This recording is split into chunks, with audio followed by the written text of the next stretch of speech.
देश से सफाइया।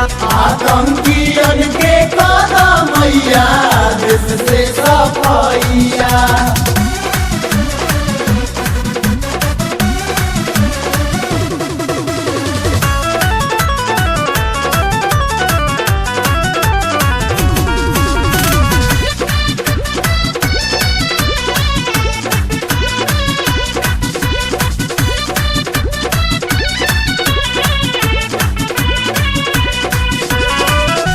माँ वैष्णो देवी तू कहालू कश्मीर में, वही जैसे ढूके दुश्मन भारत के शरीर में। या देवी सर्वभूतेषु शक्तिरूपेण संस्थिता, नमस्तस्यै नमस्तस्यै नमस्तस्यै नमो नमः, नमस्तस्यै नमो नमः, नमस्तस्यै नमो नमः।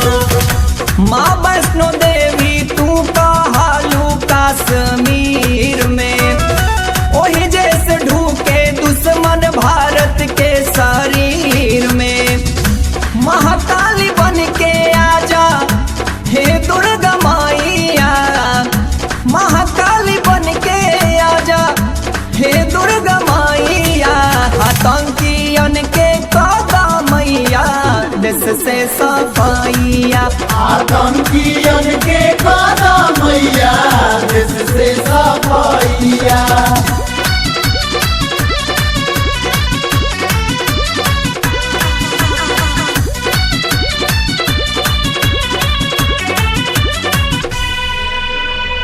होला घुसपैठ कहीं होला बम्बाला राष्ट्र हो, आइल घोर कलयुग हमला होता बड़ी फास्ट हो। जयंती मंगला काली भद्रकाली कपालिनी, दुर्गे क्षमा शिवा धात्री, स्वाहा स्वधा नमस्तुते, स्वाहा स्वधा नमस्तुते, स्वाहा स्वधा नमस्तुते।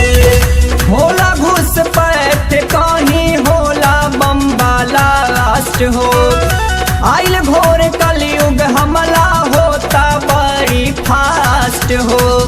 सूझत नइखे कोनो दोसर उपाइया, सूझत नइखे कोनो दोसर उपाइया।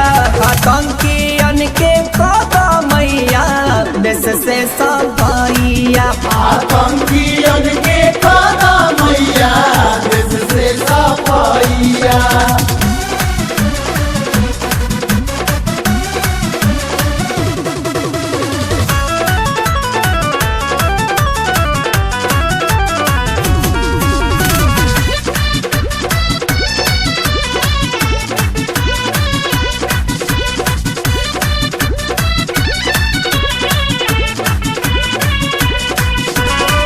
शेरवा के सोझा बोली बोला तासियार के, लाजो नहीं खेलागत भागल कारे गिल में हार के। सर्व मंगल मांगल्ये शिवे सर्वार्थ साधिके, शरण्य त्र्यंबके गौरी नारायणी नमोस्तुते, नारायणी नमोस्तुते, नारायणी नमोस्तुते। शेरवा के सोझा बोली बोला तासियार के, लाजो नहीं खेलागत भागल कारे गिल में हार के। धन जीवन मीत चाहे देश के भलाइया, धन जीवन मीत चाहे देश के भलाई।